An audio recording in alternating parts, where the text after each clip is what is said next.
नमस्कार मुलांनो, आज आपण इयत्ता तिसरीमधील आपल्या सभोवतालचे जग भाग 2 या विषयातील पाठ 4 बाजार या पाठाचा स्वाध्याय पाहणार आहोत. चला तर मग सुरुवात करूया.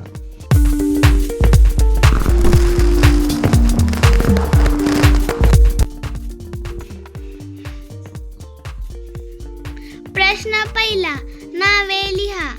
अ आकडा, वस्तूंची विक्री करणारा. उत्तर आहे विक्रेता. वस्तूंची खरेदी करणारा. उत्तर आहे ग्राहक. आकडा ई, वस्तूच्या खरेदी विक्रीचे ठिकाण. उत्तर आहे बाजार. पुढील प्रश्न पाहूया. प्रश्न दुसरा, बाजारांचे प्रकार आणि त्यामधील विक्रीसाठीच्या वस्तू याचे संकल्पना चित्र पूर्ण करा. या ठिकाणी पहा, शॉपिंग मॉल, फेरीवाले किंवा आठवडी बाजार दाखवलेला आहे. आपण या ठिकाणचं संकल्पना चित्र पूर्ण करूया.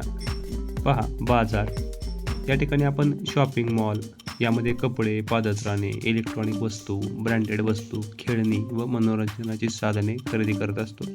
त्याचबरोबर सुपर मार्केटमधून आपण किराणा सामान, फळे, पाव, बिस्किटे, साबण, शॅम्पू, सौंदर्य प्रसाधने, घरगुती वापराच्या वस्तू खरेदी करतो.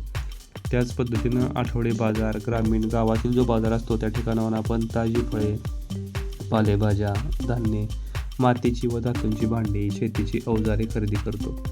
आणि तसेच काही गावांमध्ये जनावरांचा बाजार असतो. त्या ठिकाणी गाई, बैल, म्हशी, शेळ्या, मेंढ्या आणि त्यांच्या साहित्यांचीही विक्री केली जाते. यानंतर आपण पुढील प्रश्नाकडे जाऊया.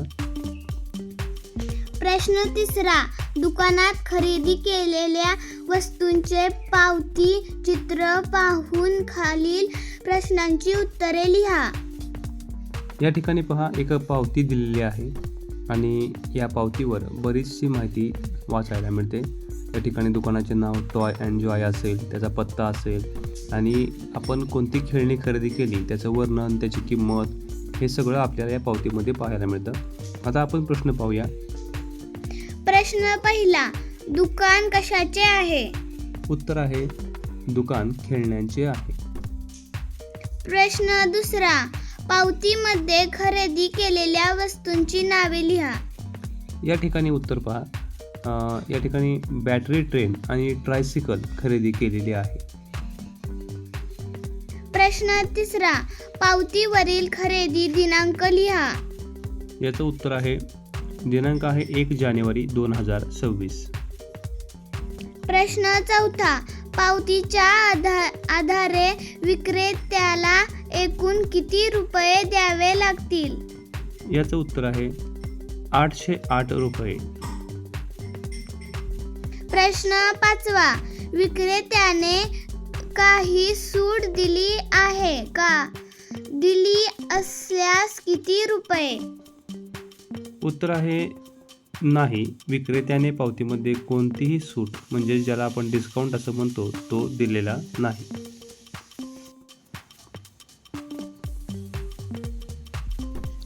प्रश्न चौथा, खालील तक्ता पूर्ण करा. उदाहरण, ठिकाण आणि मिळणाऱ्या वस्तू. या ठिकाणी पहा, ठिकाण दिलेले आहेत आठवडी बाजार, सुपर मार्केट आणि शॉपिंग मॉल. तर यामध्ये कोणत्या वस्तू मिळतात पाहूया. आठवडी बाजारामध्ये आपल्याला ताजी फळे आणि भाजीपाला, शेतीची अवजारे आणि मसाले, मातीची व धातूची भांडी आणि सुती पंचे, टोप्या, साड्या मिळू शकतात. आणखी बऱ्याच वस्तू आपल्याला आठवडी बाजारामध्ये मिळतात, त्या ठिकाणी तुम्ही लिहायचे आहेत. त्यानंतर सुपर मार्केटमध्ये आपल्याला किराणा सामान, पाव, बिस्किटे, स्नॅक्स, साबण, सौंदर्य प्रसाधने, शॅम्पू, विविध प्रकारचे तेल आणि घरगुती वापराच्या विविध वस्तू, स्टेशनरी आपण सुपर मार्केटमधून घेतो. आणि शॉपिंग मॉलमधून आपल्याला ब्रँडेड कपडे व बूट, त्याच पद्धतीने इलेक्ट्रॉनिक वस्तू, बरेचसे गॅजेट्स त्या ठिकाणी असतात, खेळणी आणि मनोरंजनाच्या वस्तू आणि सर्व प्रकारच्या ब्रँडेड वस्तू आपल्याला शॉपिंग मॉलमध्ये मिळू शकतात. मुलांना या ठिकाणी तुम्हाला जे वस्तू त्या ठिकाणी मिळू शकतात याची बरीचशी मोठी यादी मिळू शकते. तुम्ही स्वतः या ठिकाणी उत्तर लिहू शकता. आता पुढील प्रश्नाकडे जाऊया. प्रश्न 5. असे का घडले असावे ते सकारण लिहा. प्रश्न 1. बाजारात जाताना रमाने कापडी पिशव्या बरोबर घेतल्या. याचं उत्तर आहे, बाजारात भरपूर खरेदी करायची होती आणि प्लास्टिक पिशव्यांचा वापर टाळून पर्यावरणाचे रक्षण व्हावे म्हणून रमाने कापडी पिशव्या सोबत घेतल्या. प्रश्न 2. काही गोष्टी आवड म्हणून नाही तर गरज म्हणून करायच्या असतात असे बाबा रमाला म्हणाले. याचं उत्तर आहे, कारली आणि शेपू या भाज्या रमाला आवडत नव्हत्या, परंतु आरोग्यासाठी आणि शरीराला सर्व प्रकारची पोषक मूल्ये मिळवण्यासाठी वेगवेगळ्या भाज्या खाणे गरजेचे असते हे पटवून देण्यासाठी बाबा तसे म्हणाले. पुढील प्रश्न पाहूया. प्रश्न 3. विक्रेते आपापल्या वस्तूंची ओरडून जाहिरात करत होते. याचं उत्तर पहा. बाजारात येणाऱ्या ग्राहकांचे लक्ष आपल्या दुकानाकडे व वस्तूकडे आकर्षित व्हावे आणि वस्तूंची विक्री जास्त व्हावी यासाठी विक्रेते ओरडून जाहिरात करत होते. पुढील प्रश्न. प्रश्न 4. खरेदी करायच्या वस्तूंची यादी रघुने घरूनच करून आणली होती. उत्तर आहे, बाजारात गेल्यावर कोणतीही आवश्यक वस्तू खरेदी करायची राहून जाऊ नये, विनाकारण पैशांची उधळपट्टी होऊ नये आणि वेळेची बचत व्हावी यासाठी रघुने यादी आधीच तयार केली होती. पुढील प्रश्न पाहूया. प्रश्न 6. खालील प्रश्नांची थोडक्यात उत्तरे लिहा. प्रश्न 1. रमाच्या बाबांनी बाजारात काय काय खरेदी केले.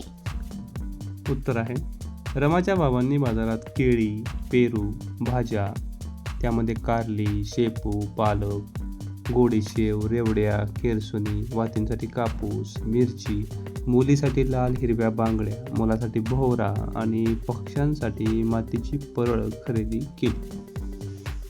पुढील प्रश्न पहा. प्रश्न 2.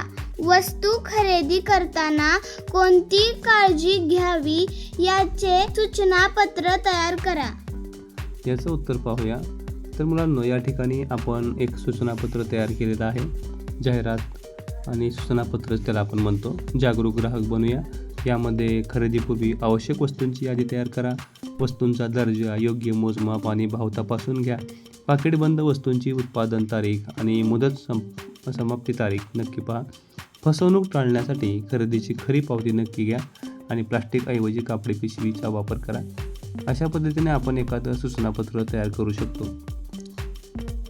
प्रश्न 3.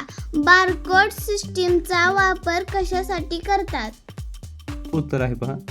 बारकोड सिस्टीमचा वापर वस्तूची अचूक किंमत, नाव व इतर माहिती संगणकात त्वरित नोंदवण्यासाठी आणि जलद बिलिंग करून ग्राहकाचा वेळ वाचवण्यासाठी करतात. बाजूला तुम्हाला बारकोड सिस्टीम आणि बारकोड कसा असतो ते दिलेलं आहे. तर मुलांनो, या ठिकाणी हा स्वाध्याय संपलेला आहे. स्वाध्याय नक्कीच तुम्हाला समजला असेल. व्हिडिओ आवडला असेल तर लाईक करा, चॅनल सबस्क्राईब करा. आपण पुढील व्हिडिओमध्ये भेटूया. तोपर्यंत धन्यवाद.